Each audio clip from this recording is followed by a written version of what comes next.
desde el Centro de Estudios en Justicia y Derechos Humanos a este evento académico que sin duda alguna será una experiencia enriquecedora para todos los presentes. En esta tarde, el tema que nos convoca es reflexiones sobre el fenómeno de la corrupción y su impacto en los derechos humanos.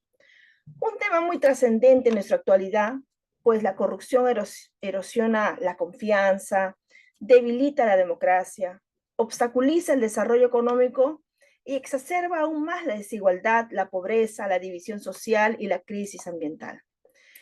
La finalidad del presente evento académico es poder fortalecer los conocimientos de los operadores de justicia, de los litigantes, de los servidores, funcionarios y de toda persona que requiera conocer y además analizar esta temática y en consecuencia entender las consecuencias e impacto de la corrupción en nuestra sociedad. Específicamente este impacto grave y diferenciado en el goce y ejercicio de los derechos humanos de las personas, específicamente de aquellas que pertenecen a grupos en situación de discriminación en virtud de complejas prácticas sociales, culturales e institucionales. Agradecemos a nombre del Centro de Estudios en Justicia y Derechos Humanos la presencia de la doctora Ana María Calderón Boy, primera mujer que ha dirigido las misiones anticorrupción en la Organización de Estados Americanos, quien compartirá sus conocimientos y amplias experiencias sobre este tema. También agradecer a los asistentes por su participación, su compromiso e interés en este día. Seguidamente, daremos el uso de la palabra al señor viceministro de Derechos Humanos y Acceso a la Justicia, el doctor Charles Napuri Guzmán, quien nos dará las palabras de apertura de esta conferencia. Adelante, doctor. Muchas gracias. Buenas tardes con todas y todos. Señora Ana María Calderón Boy, presidenta de la Comisión de Estudio de Compliance e Integridad del Ilustre Colegio de Abogados de Lima. Señoras y señores, tengan todos ustedes buenas tardes.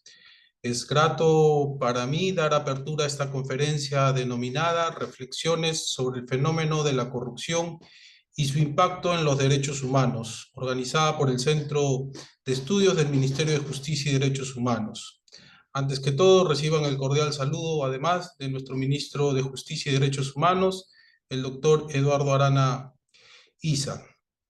El pasado 22 de marzo de 2024, la Corte Interamericana de Derechos Humanos, en su sentencia Viteri Ungaretti versus Ecuador, declaró por primera vez la responsabilidad internacional de un Estado en el caso de una denunciante de corrupción, quien luego de realizar la denuncia por presuntas irregularidades en la contratación de las fuerzas militares ecuatorianas, fue víctima de vulneraciones a su libertad de expresión, integridad personal y derecho al trabajo, entre otros derechos reconocidos por la Convención Interamericana de Derechos Humanos. En dicha sentencia, la Corte Interamericana abordó el vínculo entre corrupción y derechos humanos y reconoce 3 puntos importantes: que la denuncia de corrupción revista especial importancia para la garantía de los derechos humanos, que exista un derecho y a la vez un deber de las personas a denunciar hechos de corrupción y que los estados deben estar obligados a adoptar medidas efectivas para proteger a los denunciantes de corrupción. En este contexto, la conferencia de hoy, que estará a cargo de la doctora Ana María Calderón Boy, quien ha elaborado como jefa de la misión de apoyo contra la corrupción y la impunidad de la OEA en Honduras, así como en el proyecto de fortalecimiento institucional en la lucha contra la corrupción de la OEA en Haití, y siendo la primera mujer que dirigió estas misiones anticorrupción, hablará sobre el impacto grave y diferenciado que tienen los actos de corrupción en el goce y ejercicio de los derechos humanos de las personas, especialmente aquellas que pertenecen a los grupos de vulnerabilidad. Las personas que pertenecen a estos grupos, como sabemos, no gozan de sus derechos de la misma forma que el resto de la sociedad y tienen menos capacidad de defenderse frente a abusos de poder, razón por la cual son víctimas fáciles de prácticas corruptas. Sabemos que los actos de corrupción también crean impedimentos para el acceso de servicios públicos, limitan el desarrollo económico y social y afectan la gobernabilidad, deslegitiman la confianza de las instituciones públicas y ello a su vez repercute en el goce efectivo de los derechos humanos. Por consiguiente, cuando se presentan actos de corrupción en instituciones del sector público, los derechos humanos se ven afectados por el mal uso de los recursos públicos, los mismos que son sustraídos o mal dispuestos por los funcionarios corruptos. Bueno, sin más preámbulos, doy por inaugurada la presente conferencia académica que estoy seguro contribuirá desde una mirada objetiva y reflexiva al diálogo democrático en torno al impacto de la corrupción en los derechos humanos. Que tengan una buena jornada. Muchas gracias. Muchas gracias al viceministro de Derechos Humanos y Acceso a la Justicia, el doctor Charles Napuri Guzmán. Seguidamente vamos a dar inicio a la conferencia Reflexiones sobre el fenómeno de la corrupción y su impacto en los derechos humanos. Previamente, les comentaré que esta tarde nos acompaña la doctora Ana María Calderón Boy. Nuestra distinguida ponente ha sido la jefa de la misión de apoyo contra la corrupción y la impunidad de la Organización de Estados Americanos en Honduras, así también como en el proyecto de fortalecimiento institucional en la lucha contra la corrupción de la OEA en Haití. Es la primera mujer que ha dirigido misiones anticorrupción en la región. Es magíster en Derecho Constitucional con posgrado de especialización en garantías constitucionales de la investigación y la prueba en el proceso penal por la Universidad de Castilla-La Mancha, Toledo, España.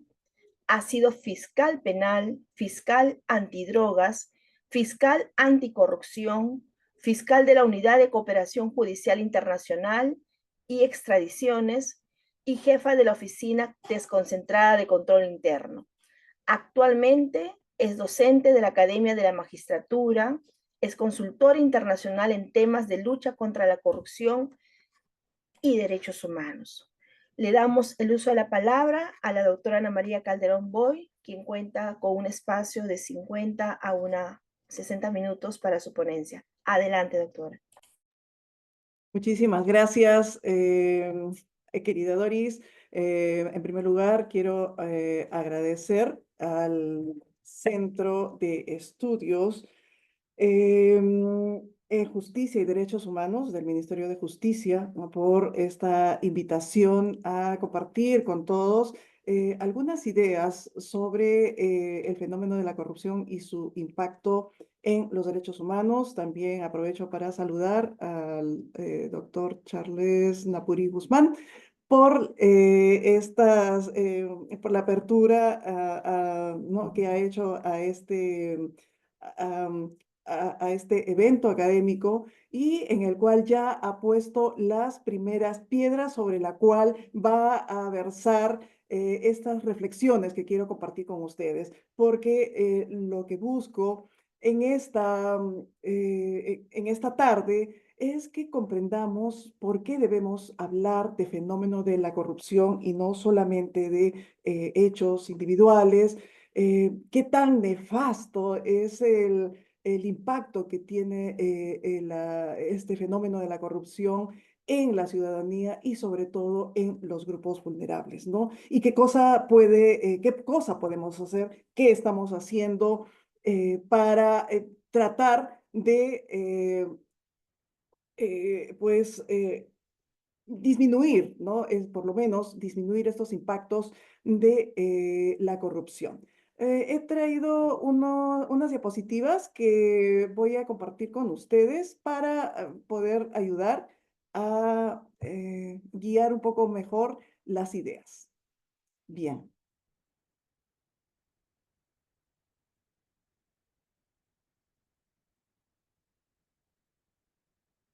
Muy bien, muy bien. Entonces, creo que sí se ve. Por favor, si hubiera alguna inconveniencia, solo me avisan. Se aprecia bien. Sí. Bien, muchas gracias, muchas gracias. Cuando hablamos de corrupción, ¿no? El primer paso para abordar este tema es observar cómo están los niveles de corrupción y la efectividad de su combate en la región, ¿no? En la región. ustedes aquí pueden ver este índice de percepción de la corrupción, en donde podemos advertir, ¿no? Es el último cuadro que ha efectuado Transparencia Internacional sobre la percepción de la corrupción en el año 2023. Y lo que podemos advertir con mucha pena, ¿no? Es que la percepción de la corrupción sigue siendo muy alta en la región. Ustedes pueden ver los colores rojo que van desde casi toda América del Sur. Vemos también que los países con mayor índice de percepción de la corrupción son Venezuela, Nicaragua y Haití, y seguidos por países de Centroamérica, ¿no? Que ustedes pueden ver allí, a Honduras y Guatemala. Y bastante cerca, ¿no? Pues, tengo que decirlo con mucha pena, ¿no? Con mucho dolor, es que nuestro país se encuentra entre los países cuya percepción de la corrupción es muy alta, ¿no? El Perú se encuentra en el puesto 33. Pueden verlos ustedes acá en la línea de la mano derecha.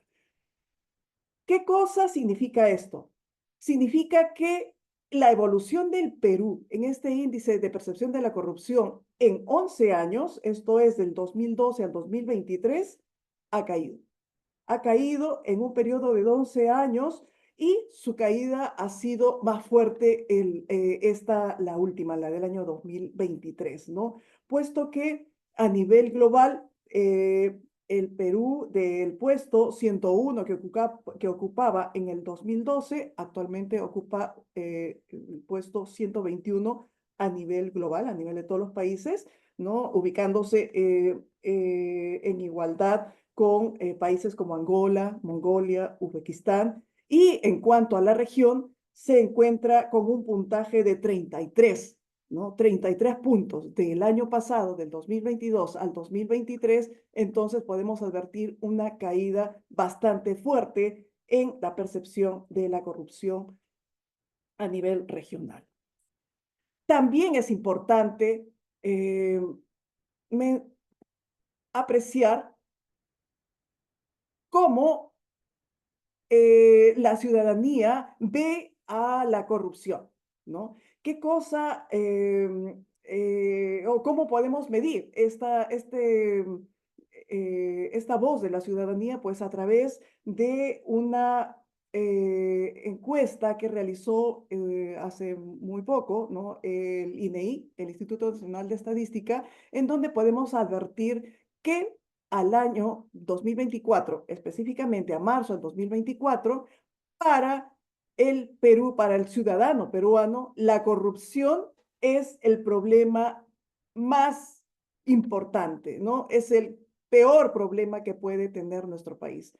Le sigue la delincuencia, pero que ven ustedes en un 39.9%, ¿no? Y así hacia abajo los bajos sueldos, pobreza, falta de seguridad ciudadana, la falta de empleo, en fin. Pero lo que sí creo que debemos destacar es que para todos los ciudadanos la corrupción es el principal problema que atraviesa nuestro país.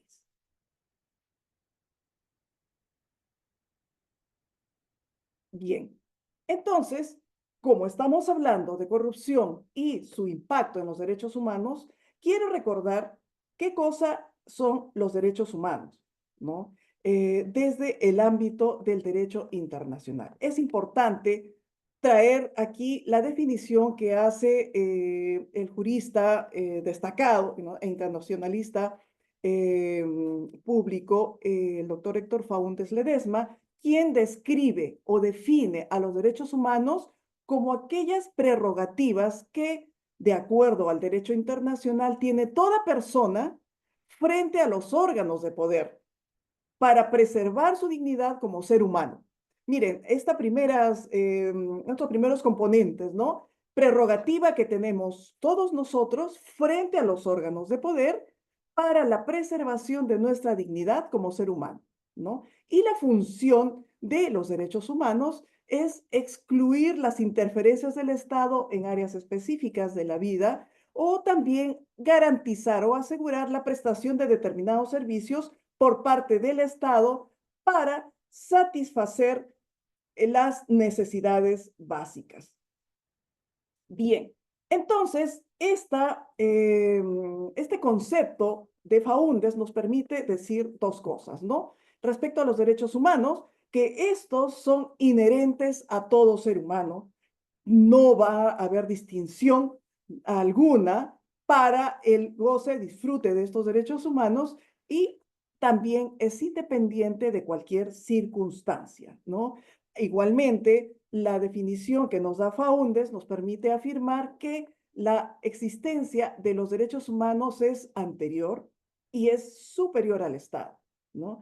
Y esta situación, esta superioridad de los derechos humanos por encima del Estado, ha sustentado, fundamentado, ha motivado que existan órganos supranacionales que defiendan estos derechos, ¿no? Y más aún cuando se produce un desconocimiento del Estado de proteger y de garantizar o de respetar estos derechos humanos. Cuando hablamos de órganos supranacionales, me estoy refiriendo a los sistemas internacionales de protección de los derechos humanos. Esto es el sistema universal, ¿no? Que reposa en Naciones Unidas, y los sistemas regionales de protección de los derechos humanos que están frente a nosotros, pues el sistema americano de protección de derechos humanos, el sistema europeo, el sistema africano y el sistema árabe, ¿no? Que son estos órganos supranacionales creados, conformados para la protección de los derechos humanos. Muy bien, entonces ya fijada esta idea de qué son derechos humanos y de qué derechos humanos estamos hablando, entonces vamos a ver en qué consistirá el fenómeno de la corrupción. ¿Por qué llamamos fenómeno de la corrupción? ¿Por qué tenemos que hablar de fenómeno? ¿Por qué no decimos delitos? ¿Por qué no decimos actos? ¿Por qué no decimos errores? No, tenemos que hablar de fenómeno de la corrupción porque significa que no estamos frente a actos individuales de ciertos funcionarios públicos, sino una manifestación criminal. Y así lo ha considerado a nivel internacional, ¿no? De los derechos humanos, por ejemplo, la Comisión Interamericana de Derechos Humanos, que así lo define como fenómeno de la corrupción, así como la Corte Interamericana, ¿no? Y solamente entendiendo o hablando de un fenómeno de la corrupción, vamos a poder entender el impacto que éste tiene en los derechos humanos, ¿no? También respecto al fenómeno de la corrupción, podemos encontrar en nuestro país que la Política Nacional de Integridad y Lucha contra la Corrupción, por ejemplo, ¿no? También define al fenómeno de la corrupción como un problema público, ¿no? Como un problema público que afecta directamente a la organización y funciones de la administración pública del gobierno, dice, ¿no? Utilizando el poder público para el beneficio privado. Entonces, ante esta definición que nos dice la Política Nacional de Integridad y Lucha contra la Corrupción, del fenómeno de la corrupción, pues vamos también a acudir a la descripción que hace, por ejemplo, Transparencia Internacional, ¿no? ¿Y qué cosa necesitamos entender de este concepto? En primer lugar, la corrupción no es un soborno, no es un enriquecimiento ilícito, no es un dinero, no son solamente cosas materiales. Tenemos que entender, ¿no? Cuando hablamos de fenómeno de la corrupción, que es el abuso del poder, ¿no? El abuso del poder. ¿Del poder? ¿Qué poder? El poder que la ciudadanía ha encomendado a sus funcionarios públicos y es usado, ¿no? Para beneficio privado. ¿Qué más dice Transparencia Internacional sobre el fenómeno de la corrupción? Pues que la corrupción va a lastimar la confianza, debilita la democracia, ¿no? Genera obstáculos al desarrollo económico, exacerba la desigualdad, la pobreza, la división social, inclusive la crisis ambiental, ¿no? Y también algo muy importante, Transparencia Internacional destaca que para exponer la corrupción y hacer que los corruptos rindan cuenta, solamente va a lograrse si es que se entiende cómo funciona la corrupción y los sistemas que la habilitan, ¿no? Por eso es que empecé con estos índices de percepción de la corrupción porque no solamente allí se analiza el grado de corrupción, sino también la efectividad de aquellos instrumentos o de aquellas instituciones que están encargadas de prevenir y de combatir, ¿no? Entonces, para ello, pues, se requiere entender cómo funciona la corrupción y los sistemas que la propicien, ¿no? Los sistemas que la propicien. ¿Qué dice la Comisión Interamericana de Derechos Humanos? Ah, antes de ello, quisiera mencionar que en el Sistema Interamericano de Protección de Derechos Humanos ya se ha generado una gran preocupación por el incremento de la corrupción en toda América, ¿no? En la región. En la región, y por ello, quiero destacar aquí que la Comisión Interamericana de Derechos Humanos emitió 3 documentos muy importantes, ¿no? Una es la Resolución 1 del 2017 y 1 del 2018, donde empieza a desarrollar el impacto de la corrupción, del fenómeno de la corrupción en los derechos humanos, de las desigualdades, y finalmente este informe de la corrupción y derechos humanos estándares interamericanos, ¿no? Que ustedes pueden ver la carátula que aparece a la mano, el gráfico que aparece a la mano derecha es nada más ni nada menos que la carátula de este informe de corrupción y derechos humanos estándares internacionales, ¿no? En este informe y en las resoluciones, la Comisión Interamericana de Derechos Humanos coincide en señalar que la corrupción consiste en el abuso o desviación del poder encomendado, ¿no? Que desplaza el interés público hacia un beneficio privado, ¿no? Un beneficio privado que puede ser para la misma persona que la propicia, que puede ser otro funcionario público o un tercero, ¿no? O un tercero, y que va a ocasionar daños a la institución democrática, el Estado de Derecho y los derechos humanos. Bien, entonces, ¿qué nos quieren decir estos conceptos de los cuales estoy mencionando? Que simplemente hoy, cuando hablamos de corrupción, ya no es solamente un dinero en un sobre, ¿no? Como antes estaba concebido. Antes estaba concebido que se entregaba un dinero y un soborno, el típico soborno, y que con eso ya se configuraba el delito de corrupción. No, ahora no. Ahora debemos tener en cuenta que la corrupción, que este fenómeno de corrupción va a involucrar, ¿no?, a una red de actores corruptos con mucho poder y que incluso tienen alcance internacional y un poder tal que tienen la capacidad de escribir las reglas de la administración política, de la administración económica para su propio beneficio, ¿no? También el fenómeno de la corrupción es transnacional, ¿no? El caso Odebrecht nos dibujó claramente cómo es que la corrupción ha viajado, ha pasado fronteras, ha roto las barreras territoriales de los países para llegar hacia otros países y extenderse, ¿no? Es un pacto de élites. Así podemos comprender si es que son élites, ¿no? Actores de gran poder que van a penetrar las estructuras del Estado. Y se produce una cooptación de las instituciones, un poder tal, ¿no?, para penetrar las estructuras estatales. Entonces, ¿esto qué cosa significa? Significa que el fenómeno de la corrupción tiene que ser visto como tal, ¿no? Como una expresión de una criminalidad de alto poder, ¿no? Y que tiene alcances y magnitudes realmente impactantes, ¿no? ¿Cuáles son los alcances y magnitudes del fenómeno de la corrupción en América, ¿no?, en la región? Transparencia Internacional ha clasificado de 2 maneras la corrupción, ¿no? Dice, existe una corrupción menor, que es la que sucede entre el funcionario público y la ciudadanía, ¿no? Es la pequeña corrupción, diríamos, aunque en realidad toda corrupción debe ser vista como tal, no es pequeña ni grande, ¿no? Y también, pues, Transparencia Internacional menciona que hay una gran corrupción en la cual confluyen altas esferas del poder y se generan o se mueven gran cantidad de recursos económicos, ¿no? Esas son las dos formas de corrupción que detalla Transparencia Internacional. ¿Y qué es lo que nos dice la Comisión Interamericana de Derechos Humanos? La Comisión Interamericana de Derechos Humanos, en este informe temático, ha ido mucho más y dice, ojo, ¿no?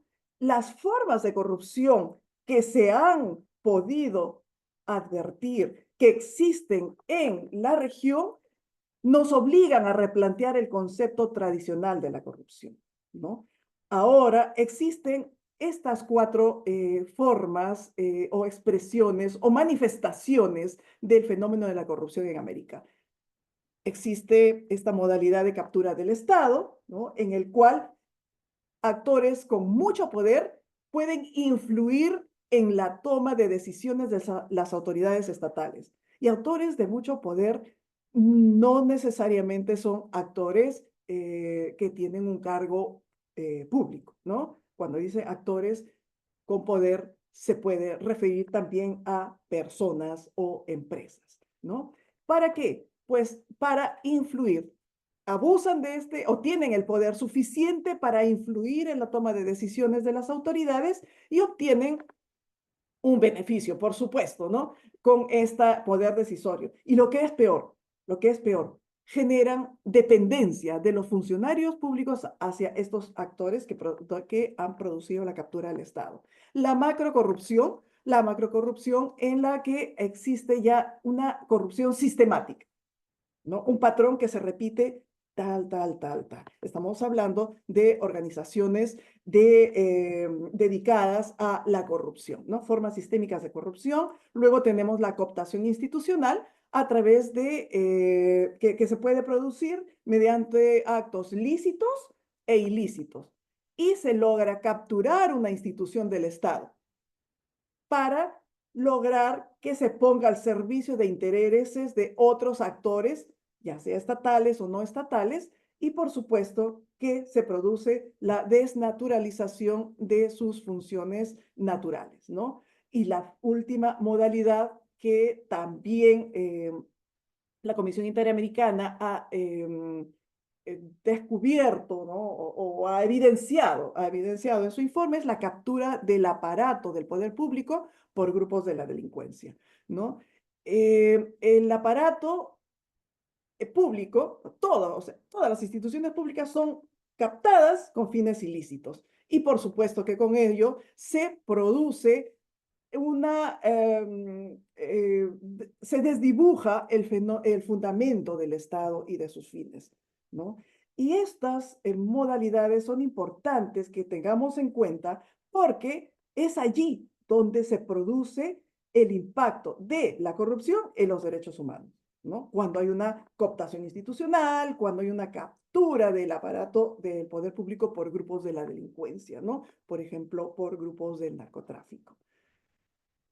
Bien, entonces, dicho esto y habiéndonos ubicado ya en lo que es, por un lado, derechos humanos y por otro lado, el fenómeno de la corrupción y cómo es que tenemos que ver el aspecto de este fenómeno, ¿no? tan monstruoso, veremos cuál será su impacto en los derechos humanos, ¿no?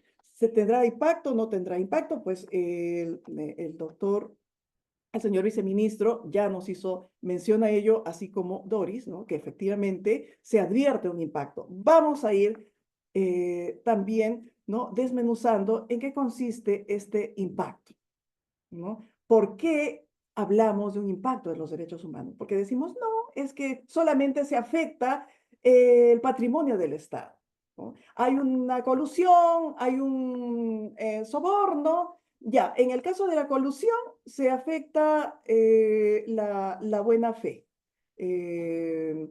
afecta la función pública. Bien. Y también el patrimonio del Estado. Es que no tenemos que ver ya la corrupción desde el ámbito penal, ¿no?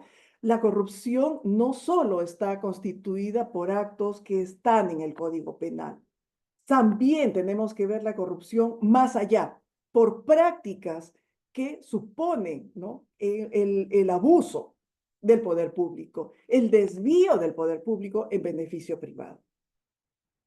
Solo así vamos a poder comprender este gran impacto que tiene el fenómeno de la corrupción en los derechos humanos. No solo vamos a encontrar la descripción de la corrupción en el Código Penal. Ya no es suficiente, ¿no?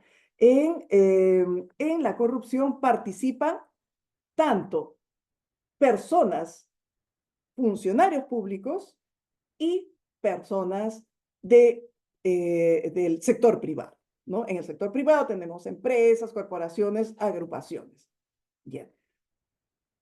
También hay una vinculación, ¿no?, con el crimen organizado. Algo muy importante, miren, la Contraloría General de la República, ¿no?, en su informe que hizo este año respecto al perjuicio económico que ha generado la corrupción en el Perú, dice que este año, ¿no?, que en el año 2023 el Perú perdió 6.400 millones de dólares por corrupción, monto que más o menos hace el 12.7% del presupuesto del sector público. Entonces, por supuesto que sí hay amenazas al interés económico del Perú, del país. Genera debilitamiento institucional, ¿no? También del Estado de Derecho, también produce desconfianza, también, ¿no?, genera una falta de legitimidad de las instituciones y converge con otros fenómenos del crimen organizado, ¿no? Definitivamente la corrupción va de la mano o del brazo del tráfico ilícito de drogas, del lavado de activos, de la minería ilegal, de la trata de personas, en fin, ¿no?, de todos los delitos o de todos los fenómenos o hechos que conforman parte del crimen organizado. ¿Qué más tenemos que decir respecto a la corrupción y su impacto en los derechos humanos? Miren, la corrupción enfocada como un fenómeno, ¿no?, de abuso de poder o de cooptación del Estado puede configurar violaciones a los derechos humanos, ¿no? Puede configurar violaciones a los derechos humanos. ¿Por qué? Porque los actos de corrupción, ¿no?, pueden significar el incumplimiento de las obligaciones del Estado en materia de derechos humanos, por lo cual se generaría la responsabilidad internacional atribuible al Estado, ¿no? El doctor Napurí, el señor viceministro, nos hizo referencia a una sentencia muy reciente del Ecuador, en donde la Corte Interamericana ha encontrado responsabilidad en el Estado por no proteger a una persona que denunció actos de corrupción, ¿no? Entonces, es por ello que se entiende que podría configurarse una violación de derechos humanos, ¿no?, y con ello producirse la responsabilidad internacional del Estado cuando un acto o situación de corrupción constituye o motiva un incumplimiento a una obligación internacional y dicho ilícito o responsabilidad es atribuible al Estado, ¿no? Y si fuera así, entonces se genera la obligación del Estado de reparar a las víctimas de estas violaciones humanas, ¿no?, que surgen en un contexto de corrupción. También, ¿no?, la otra mirada que debemos darle es que el fenómeno de la corrupción y sus diferentes manifestaciones pueden afectar el goce y el ejercicio de los derechos humanos, ¿no? El vínculo más evidente que se puede advertir entre la corrupción y derechos humanos es entre las violaciones masivas y sistemáticas de los derechos humanos y los casos de corrupción, ¿no?, tales como la cooptación del Estado y la desviación institucional, ¿no? Por ejemplo, las dictaduras, ¿no?, las dictaduras y los gobiernos que se convierten en autoritarios, así tuvieran un origen democrático, se caracterizan porque hay una concentración ilegítima del poder, ¿no? Una concentración ilegítima del poder y eh, entonces se produce una violación grave y sistemática de derechos humanos, ¿no? Porque se retroalimenta, ¿no? Se retroalimenta debido a que esta concentración ilegítima de poder produce espacios amplios de discrecionalidad, no hay mecanismos institucionales y sociales de control y genera o hay un ambiente de impunidad y la normalización de la ilegalidad, ¿no? Entonces, tanto los actos individuales de corrupción como los actos sistémicos de corrupción conviven y se dan, ¿no? Conviven entre sí y se produce de esta forma diversas afectaciones de derechos a través de la corrupción, por ejemplo, la malversación de fondos, la impunidad, el traspaso de empresas públicas a grupos cercanos al poder político, la violencia, la represión estatal frente al control ciudadano y la prensa, ¿no? Y a tal punto que la lucha por los derechos humanos puede ser también la lucha contra la corrupción y viceversa, ¿no? Esta es entonces el impacto que podemos advertir en el fenómeno de la corrupción, ¿no? Si nosotros nos limitamos a ver la corrupción solo como un delito, un soborno, una colusión, una malversación de fondos, claro, vamos a decir, no, pues solamente se afecta al dinero del Estado. Pero no, tenemos que comprender que la corrupción es un fenómeno que va mucho más allá de una descripción típica en un código penal, ¿no? Es un fenómeno que se caracteriza por el abuso del poder. Y el abuso del poder significa falta de transparencia, no hay eh, rendición de cuentas y ello genera entonces una violación de los derechos humanos, ¿no? Bien, entonces, ¿qué factores van a facilitar la corrupción? ¿No? Bueno, hay diversos factores. Yo podría destacar estos, ¿no? Que la debilidad institucional del Estado, ¿no? Que se caracteriza por la incapacidad que tiene el Estado de tener una cobertura territorial, ¿no? Y por instituciones que son incapaces de cumplir plenamente con sus funciones.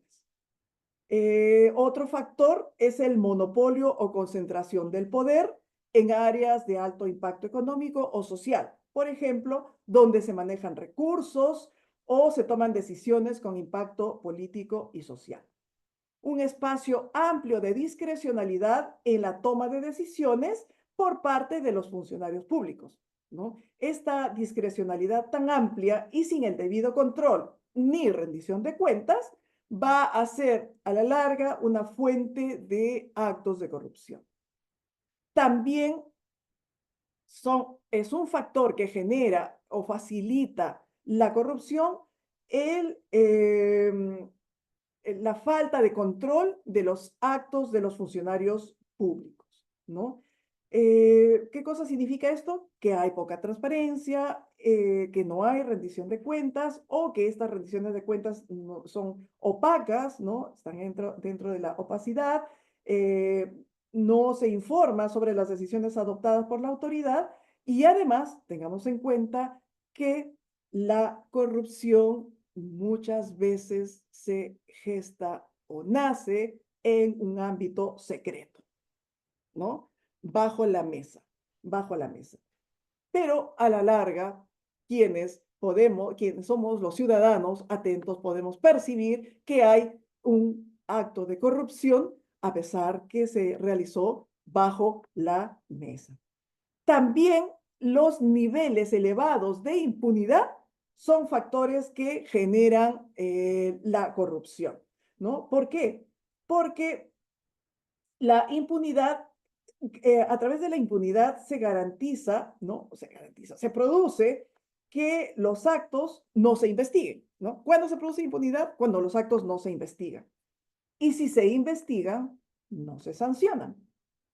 Y si se sancionan, estas sanciones son desproporcionadas, son beneficiosas, son mínimas, son ínfimas en comparación al desmedro o en comparación al perjuicio que ocasionó este acto de corrupción, ¿no? Entonces, la impunidad no solamente es porque no se investiga o porque no se sentencia. La impunidad también es cuando se investiga, pero no se llega a sancionar, o cuando se sanciona, pero la sanción pues es muy leve, es mínima, ¿no?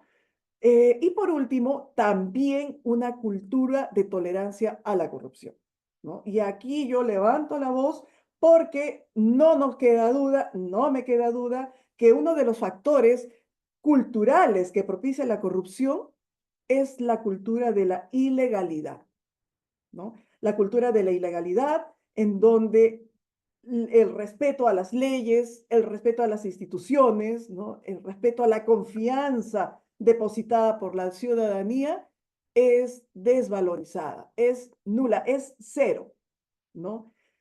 Y si, eh, y si se considera, por ejemplo, ¿no? Si se considera que la corrupción es incontrolable y decimos, no, es que ya nadie puede hacer nada, ¿qué es lo que estamos haciendo con ello? Fomentando la tolerancia social de la corrupción. La cultura de tolerancia a la corrupción es un caldo de cultivo constante para la corrupción. Hemos escuchado cuántas veces que dicen, no, bueno, pues sí, es corrupto, pero hace obras, dejémoslo que trabaje. Ya, ok. Esa es esta cultura de la ilegalidad, ¿no? Muy bien. ¿Qué hacer entonces? ¿Qué podemos hacer? Ya hemos entendido, ¿no?, el impacto tan nefasto que tiene la corrupción y qué podemos hacer. Hay muchas cosas que podemos hacer, pero aquí yo traje una pequeña frase en donde dice, ¿no? Combatir la corrupción aumenta los niveles de protección de los derechos humanos, ¿no? Y ese debe ser el lema de todo el país, ¿no? Porque de esa manera se va a lograr desmantelar las estructuras que promueven, facilitan o toleran la violación de los derechos humanos, ¿no? Muy bien. ¿Qué hacer? ¿Qué hacer? Veamos, vamos a dar una mirada muy rápida. ¿Qué opciones tenemos? ¿Qué obligaciones tiene el Estado? ¿Y qué cosa está haciendo el Perú ahora, ¿no? Bien, miren, la Corte Interamericana de Derechos Humanos, ¿no?, ha emitido una jurisprudencia ya sostenida sobre el vínculo de la corrupción y los derechos humanos, ¿no? En este caso, Ramírez Escobar y otros versus Guatemala, que fue una de las primeras o las sentencias más importantes en donde ya directamente la Corte Interamericana destaca las consecuencias negativas de la corrupción y los obstáculos que ésta presenta para el goce efectivo de los derechos humanos, ¿no? Es una sentencia que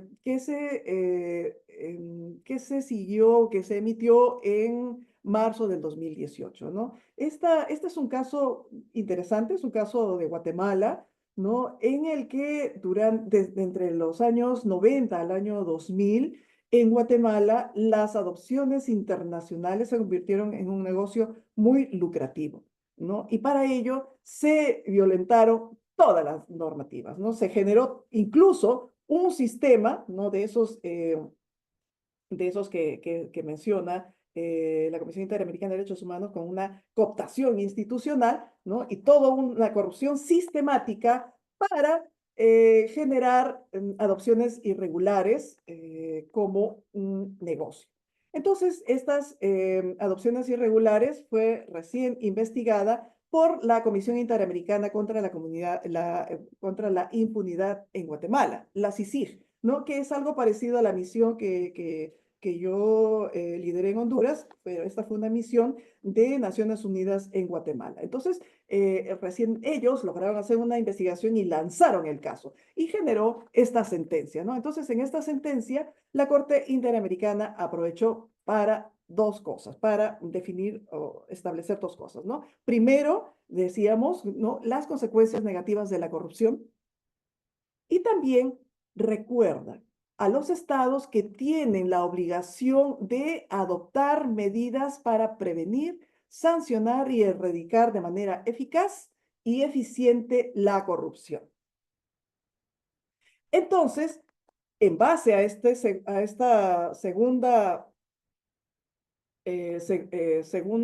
conclusión, ¿no?, que obtenemos de esta sentencia, es que podemos ver que en el derecho internacional de los derechos humanos y específicamente en el sistema interamericano de derechos humanos, tanto la Corte como la CIDH, ¿no?, como la Comisión, han impulsado diversos estándares que fundamentan las obligaciones que los estados deben tener en los casos de violación de derechos humanos por hechos de corrupción. En primer lugar, la gran obligación que tiene el Estado de respetar los derechos humanos, ¿no? Y eso va de la mano con este concepto que les mencioné al inicio, ¿no?, del doctor Faúndez, de qué cosas son los derechos humanos, ¿no es cierto? Entonces, por ello, la otra cara de la moneda es que el Estado tiene la obligación de respetar los derechos humanos.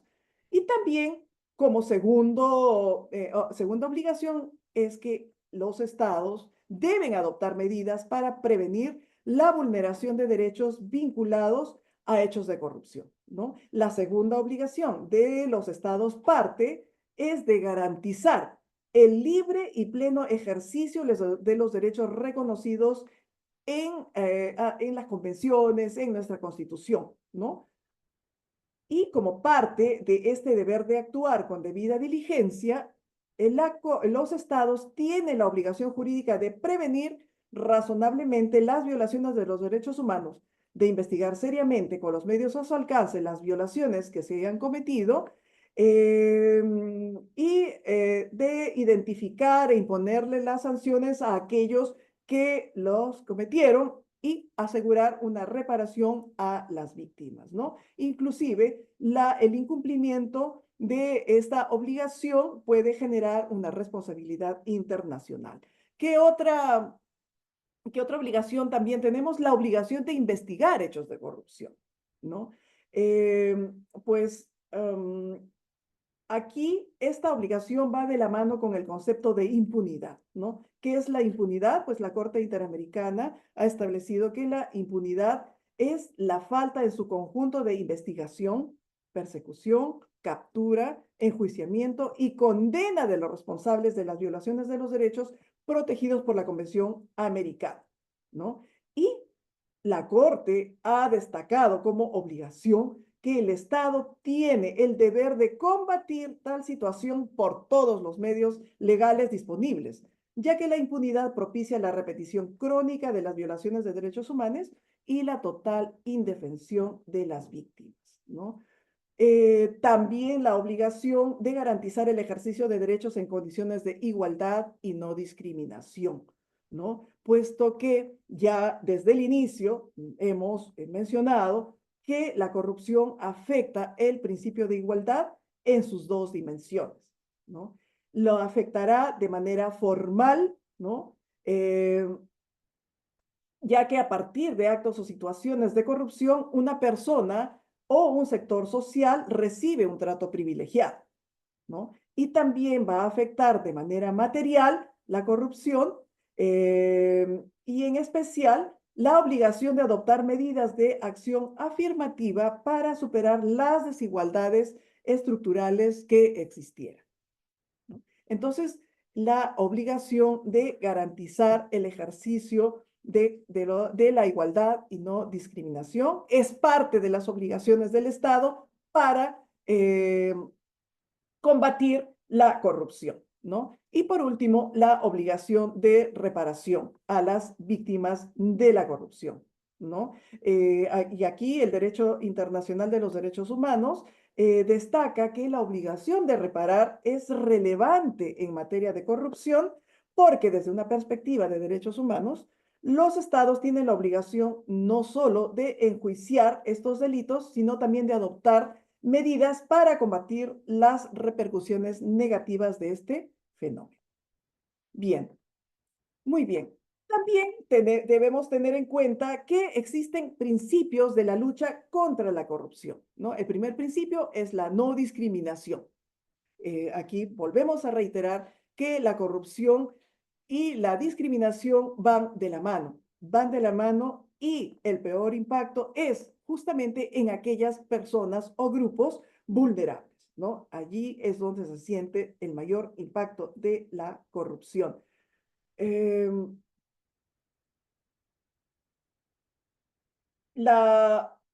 segundo principio es la transparencia en cuanto a que los estados, las empresas y las organizaciones deben divulgar su información sobre los planes, procesos, actividades, ¿no? Y en la medida que haya un velo de opacidad, una oscuridad o una falta de transparencia, se va a generar mayor corrupción, ¿no? El acceso a la corrupción, el acceso a la información completa, actualizada y comprensible es un presupuesto para el ejercicio de otros derechos, ¿no? Debemos tener en cuenta entonces que si se facilita el acceso público a la información, tanto las instituciones de supervisión, como la Contraloría, y la ciudadanía podrán verificar o podrán escrutar a dichas instituciones.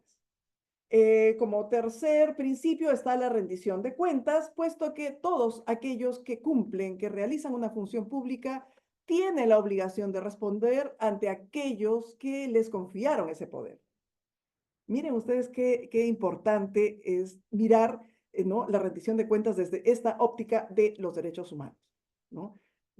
A los funcionarios públicos, yo también lo fui, ¿no?, nos confiaron un poder y tenemos la obligación de rendir cuentas de lo que estamos haciendo con ese poder frente a la ciudadanía, y eso es la rendición de cuentas. ¿Por qué? Porque las decisiones que toma un funcionario público puede afectar a la ciudadanía que le otorgó ese poder, ¿no? Entonces, la rendición de cuentas son importantísimas, y también la Corte Interamericana ha establecido que el incumplimiento de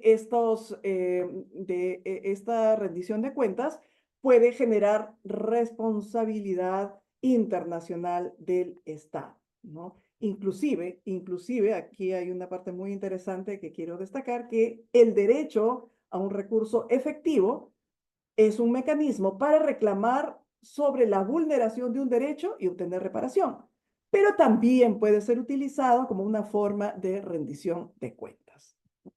Y por último, el otro principio que es también importante lo encontramos en la participación ciudadana, ¿no? A través de la participación ciudadana se va a lograr que la ciudadanía organizada pueda controlar o generar vigilancia de los actos y decisiones de sus autoridades, ¿no? Y sobre todo, cuando el Estado carece de instituciones sólidas de monitoreo, la participación ciudadana resultará esencial. Bien, entonces hemos visto las obligaciones que tienen los estados para combatir la corrupción y cómo se puede combatir el fenómeno de la corrupción, qué empezar, qué hacer. En primer lugar, como sucede con toda enfermedad, ¿no? Se tiene que hacer un diagnóstico real, ¿no? Reconocer que existe la corrupción y que este es un fenómeno transnacional, ¿no? Que este es un fenómeno estructural, que es sistémico. También, como segundo paso, es la honesta identificación de las formas de corrupción que existen en el Perú, ¿no? Y no me refiero a los tipos penales de malversación, de peculado, de colusión, en fin, no, sino de la mega corrupción, de la gran corrupción o estos fenómenos de corrupción. Hay cooptación de la institución. Esas son las formas que se debe de identificar para realizar un verdadero diagnóstico, ¿no? Hay cooptación de las instituciones, hay captura del Estado, hay una corrupción sistémica dentro de una institución. Eso es lo que se tiene que ver para emitir las políticas públicas adecuadas, idóneas, ¿no? Y por supuesto también determinar los factores que la propician, porque habíamos visto un listado de factores. Es importante saber qué factores están propiciando esta gran corrupción, ¿no? Por supuesto, el fortalecimiento de las instituciones del sistema de justicia penal va a garantizar la obligación que tiene el Estado de investigar de manera eficaz y eficiente los delitos, los actos, los casos de corrupción, ¿no? También las normas que se le dan para el combate eficaz para la corrupción, ¿no es cierto? El marco normativo anticorrupción debe estar integrado por normas tanto penales como procesales penales para que los operadores de justicia, cuando decimos operadores de justicia, estamos hablando de los jueces, de los fiscales, de los procuradores, de los abogados de oficio, de los abogados de la defensa, ¿no? Tengan herramientas procesales modernas y exitosas que también lo son en otros países, ¿no? Nosotros, el Perú tiene un sistema, un circuito anticorrupción bastante interesante que es apreciado y visto como un modelo de ejemplo hacia afuera. Ese circuito anticorrupción debe ser fortalecido con un marco normativo anticorrupción que le permita cumplir con sus funciones, ¿no? Y también a nivel de prevención, ¿no? Fortalecer medidas de prevención como el compliance, ¿no? Compliance, pues la ética de las empresas, generar una cultura de integridad, ¿no? Crear valor público, la participación y compromiso real de las instituciones públicas, también de las empresas, y convocar a la sociedad civil. Esto puede ayudar a combatir adecuadamente la corrupción. Yo le he puesto aquí una imagen, ¿no? Sobre la cultura de la tolerancia a la corrupción y la necesidad de proscribirla, porque esta extinción, abrogación, desaparición de la cultura de la tolerancia empieza desde nuestros hogares, ¿no? Y miren, en esta encuesta nacional que se hizo sobre la tolerancia a la corrupción, ¿no? Encontramos que hay que hay un 13% de peruanos que tiene alta tolerancia hacia la corrupción y solamente un tercio la rechaza definitivamente. ¿Qué significa? Significa que en nuestro país existe una tolerancia media, ¿no? En este circulito, el 55% es esa tolerancia media que tenemos en nuestro país. Y entonces eso empieza desde casa, empieza desde nuestros actos cotidianos, ¿no? Desde los actos cotidianos que nos estacionamos en el lugar que es para discapacitados, por ejemplo, ¿no? Se empieza a generar esta corrupción, ¿no? Que es la que finalmente hace que se justifiquen actos manifiestamente corruptos, ¿no? Como que, bueno, sí, pues es que todo lo hacen, o sí, pero por otro lado sí está trabajando bien. Definitivamente tenemos que proscribir la corrupción y, insisto, esto empieza por cada uno de nosotros, ¿no? Y también en el Perú, ya desde el año 2017, se han generado dos documentos sobre los cuales se está trabajando todas las instituciones públicas, que son una política y un plan nacional de integridad y lucha contra la corrupción, ¿no? Aquí en esta política y plan nacional de integridad y lucha contra la corrupción se han generado estos ejes estratégicos que buscan el fortalecimiento de la capacidad y prevención del Estado frente a los actos de corrupción. Y aquí, cuando hablamos del Estado, no nos estamos refiriendo solamente a un poder o al poder ejecutivo y sus oficinas. Cuando hablamos del Estado, estamos hablando de todos los poderes del Estado que lo conforman, poder ejecutivo, legislativo, judicial y las instituciones autónomas, ¿no? Entonces, todos necesitan este fortalecimiento de su capacidad de prevención, identificación y gestión de riesgos, ¿no? Esta identificación y gestión de riesgos que va con esta detección honesta, ¿no? De cuáles son las modalidades de corrupción de manera contextual, ¿no? Esa es la gestión de riesgos. ¿Dónde está el foco de corrupción? Y es ahí donde aplicamos estas medidas de prevención. Y el fortalecimiento de la capacidad sancionadora del Estado frente a los actos de corrupción. Decía que tenemos un circuito anticorrupción que hacia afuera es visto como un ejemplo, ¿no? Un ejemplo de un combate eficaz contra la corrupción. Y esto lo puedo decir con conocimiento de causa, porque tanto en Honduras, donde se generó un modelo de circuito anticorrupción, algo parecido al que tenemos en el Perú, así decían ellos, el modelo hondureño, ¿no? Siguiendo la estructura peruana. Y también en Haití. En Haití me sorprendió muchísimo cuando me presenté y les dije, bueno, yo soy peruana, he sido fiscal en mi país y, Perú, sí, sistema anticorrupción, circuito anticorrupción. E inmediatamente esta este ejemplo de buena práctica en nuestro país debe ser cuidado, ¿no? Debe ser atesorado, debe ser fortalecido. El fortalecimiento de la capacidad sancionadora del Estado frente a los actos de corrupción empieza por eso, empieza por fortalecer a aquellos jueces, a aquellos fiscales que realizan su trabajo con dedicación, con mística, con vocación de servicio, ¿no? Y por supuesto sancionar a los que no lo hacen. Y por último, también quiero mencionar que en nuestro país se viene implementando un modelo de integridad para las instituciones públicas, ¿no? Gratamente encontré que las instituciones públicas están aún en implementación de este modelo de integridad que tiene 9 componentes y que están siendo medidos periódicamente para saber cómo está avanzándose en esta implementación, ¿no? Esto lo he visto de cerca en el Ministerio Público, puesto que, bueno, también soy docente de la Escuela del Ministerio Público y allí estuvimos justamente en unas charlas para fortalecer la integridad y la ética en el Ministerio Público a raíz de la implementación de este modelo de integridad en el Ministerio Público.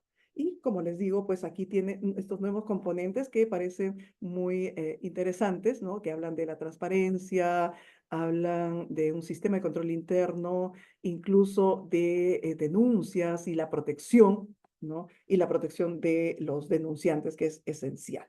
Muy bien, creo que sí, casi me he pasado del tiempo concedido, pero pues dejaré por acá mi plática, mi cháchara, como decimos, y bueno, ya quedo a disposición de ustedes para alguna pregunta o quizás alguna reflexión adicional. Nuevamente reitero mi agradecimiento al Centro de Capacitación que me ha permitido exponer algunas ideas sobre este fenómeno de la corrupción y un abrazo grande a mi querida amiga Doris.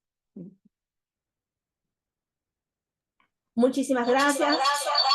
Ahí te hace un poco de eco, a ver.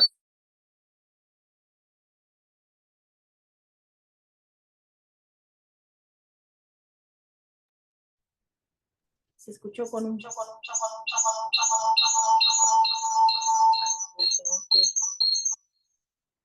Voy a tener... Perdón.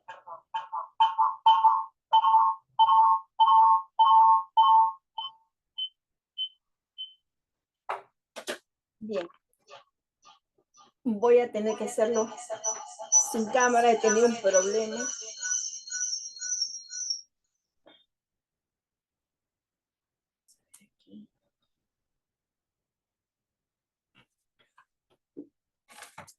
Bien, ahora sí.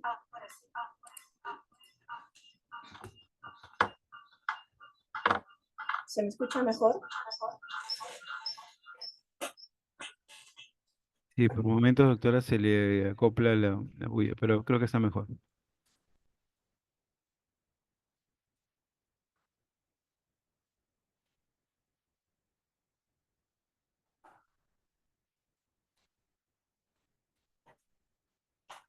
Bien, creo que ahora sí se me escucha mejor. ¿Sí? Sí, doctora, mejor. Ya no se acopla, ¿cierto? Ya no se Bien, acopla, está mejor. disculpando que he tenido problemas con la cámara. Esta mañana justo se malogró la computadora. Bien, agradecemos la participación de la doctora Ana María Calderón Boy, por darnos esta visión amplia de cómo la corrupción impacta en los derechos humanos, específicamente en aquellas personas que pertenecen a los grupos en situación de discriminación y o vulnerabilidad. Seguidamente, pasaremos a leer las preguntas que los participantes han formulado del chat. Primera pregunta para la doctora Ana María Calderón. Dice la pregunta: ¿cómo puede armonizarse el uso excesivo de la prisión preventiva con la lucha contra la corrupción? Lo que señala en esa pregunta es que en aras de luchar contra la corrupción se está haciendo un excesivo abuso del uso excesivo de la prisión preventiva. Esa sería la primera pregunta. Adelante.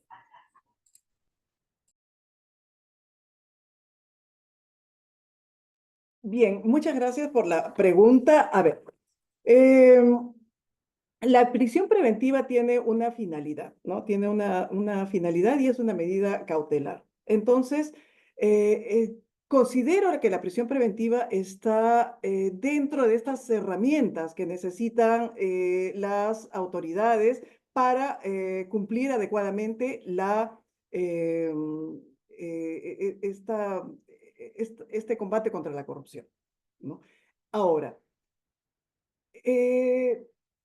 toda arbitrariedad no puede ser tolerada, ¿no? La prisión preventiva tiene determinadas características, determinados requisitos que deben cumplirse. Y estos requisitos los ofrece el fiscal ante el juez, y es el juez el que dicta finalmente las resoluciones que correspondan, otorgando o no una prisión preventiva. Entonces, pienso que si hubiera un excesivo abuso o un ejercicio arbitrario, ¿no?, de la figura procesal de la prisión preventiva, pues hay órganos como el órgano de control interno, la Autoridad Nacional de Control, ante la cual se puede denunciar, porque pienso que estos son hechos aislados, son herramientas procesales que son necesarias para los operadores de justicia, fiscales y jueces, dependiendo de los casos. Bien, muchas gracias. La segunda pregunta señala: si bien es cierto la pena sobre delitos contra la administración pública en el Perú son muy flexibles, ¿qué medidas, doctora Ana María Calderón, podemos adoptar con relación a tantos casos de funcionarios y servidores públicos en actos de corrupción que se encuentran en el país? ¿Qué medidas, a partir de la experiencia que ha tenido usted en la lucha contra la anticorrupción a nivel regional, qué medidas podemos rescatar para nuestro país en esta lucha? Esa es la pregunta. Adelante. Bien, muchas gracias. Muchas gracias. Interesante la pregunta porque, miren, me permite comentarles lo siguiente. Las penas previstas en el Perú para los delitos de corrupción en realidad no son leves, ¿no? Son unas penas más allá del promedio a nivel regional. Hay algunos países en los cuales los delitos de corrupción todavía se consideran como infracciones administrativas y pues son sancionados con multa, ni siquiera con prisión, ¿no? Y me estoy refiriendo a un país que está, diríamos, avanzando en su lucha contra la corrupción, como es República Dominicana, en el cual tienen un gran desafío porque su código penal es de 1840, ¿no? Es del siglo pasado. Y entonces los fiscales y los jueces tienen un gran desafío porque allí se habla de infracciones administrativas con sanciones mínimas de multa, ¿no? Lo que han optado es por incluir delitos en los que sí se ha modernizado y es posible sancionar. Delitos conexos a los de corrupción, estoy hablando de los delitos de lavado de dinero, por ejemplo, ¿no? En donde se permite unas penas superiores. Pero en el Perú las penas están dentro del promedio porque además de las penas privativas de la libertad, debemos impulsar la extinción de dominio. ¿no? Esta figura de la extinción de dominio, esto es, despojarle de los bienes mal habidos o de los bienes de origen ilícito, sí golpea a las organizaciones criminales, incluidas las organizaciones de corrupción, ¿no? Entonces, por un lado, pues sí, las sanciones penales que pueden incluir prisión, que hemos visto, o sea, una condena, ¿no? Una penitenciaría en cárcel. Adicionalmente, también la extinción de dominio, ¿no? La extinción de estos bienes que fueron obtenidos con dineros de la corrupción. Esos dos frentes. Muchas gracias. Aquí hay dos preguntas también en el chat. Primera pregunta, bueno, estas dos últimas preguntas es, ¿qué relación existe entre la corrupción y la pobreza y cómo afecta a los derechos humanos en el Perú? Y la última pregunta sería, ¿cuál sería la solución para combatir la corrupción? ¿Sería necesario endurecer más las normas, endurecer más las penas? ¿Sería de pronto, dice, implementar una política anticorrupción, pero con la dación de nuevas normas? Esas serían las dos preguntas finales. Muchísimas gracias. Ok, bien. En cuanto a la relación de la corrupción y la pobreza, bueno, es indiscutible, ¿no? Es indiscutible que hay un vínculo muy cercano. Habíamos visto que la corrupción ha generado un gasto muy alto, ¿no? De 6.400 millones de dólares el año pasado, nada más, que es el 12.7%, dinero que pudo haber sido invertido, ¿no? En obras sociales o para aquellas poblaciones de pobreza extrema. 6.400 millones de dólares. Entonces, esa es la relación, si es que se logra, pues, disminuir los actos de corrupción. Y estos actos de corrupción no solamente están referidos a los actos mismos de cohecho, colusión, sino también a la designación de funcionarios sin eso dice, ¿no? La Contraloría. También está relacionados a la designación de funcionarios que no reúnen la capacidad profesional. No hay meritocracia para la designación de ciertos funcionarios. Eso también ha generado perjuicio. Esto entonces nos permite concluir que hay una vinculación entre esta corrupción que se apodera y que se lleva grandes cantidades de dinero que pudieron haber sido destinadas para estas poblaciones de extrema pobreza. Y en cuanto a la violación de derechos humanos, bueno, nuevamente aquí voy a volver a insistir en todo lo que ha sido la exposición, que el hecho que un funcionario público no cumpla con sus deberes está violentando los derechos humanos de las personas, ¿no? De las personas que requieren de los servicios básicos, por ejemplo. Imagínense en la construcción de hospitales, ¿no? Que no se realizan o que se realizan de manera deficiente. ¿Qué derechos humanos están allí vulnerando? Pues el derecho a la salud, ¿no? Eso es un ejemplo de lo cual que nos permite ver una afectación directa de actos de corrupción con los derechos humanos, porque tenemos que recordar que los derechos humanos son la posibilidad que tenemos todos de los servicios básicos esenciales para vivir con dignidad, ¿no? Y la última pregunta me parece que era sobre, por favor, Dorisita, la última Sí, pregunta. Sí. la pregunta última era, eh, ¿Qué medidas se pueden tomar? No. sí, que a partir de la experiencia que ha tenido en Haití y también en Honduras, ¿qué medidas considera usted que podrían aplicarse en nuestro país?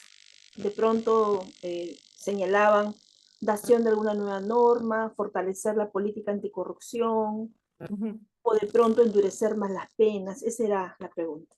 Sí, bueno, endurecer más las penas no necesariamente va a generar esta prevención, ¿no? Que es la función de la pena. ¿Por qué? Porque estamos hablando no de un funcionario corrupto, estamos hablando de toda una organización. ¿no? Tenemos que ver así, el fenómeno de la corrupción tenemos que ver como una organización, ¿no? Como un grupo de personas de mucho poder que deciden cooptar una institución. Entonces, a ellos que definitivamente tienen el poder en sus manos, no los va a asustar una pena, ¿no? ¿Qué es lo que tenemos que hacer? En primer lugar, bueno, estos primeros pasos que está dando el Perú, ¿no? De generar valores institucionales, de generar modelos de integridad en donde todas las instituciones vayan ingresando a generar estas medidas de prevención, empezando por ver qué riesgos hay dentro de la institución y fortalecer este modelo de integridad, ¿no?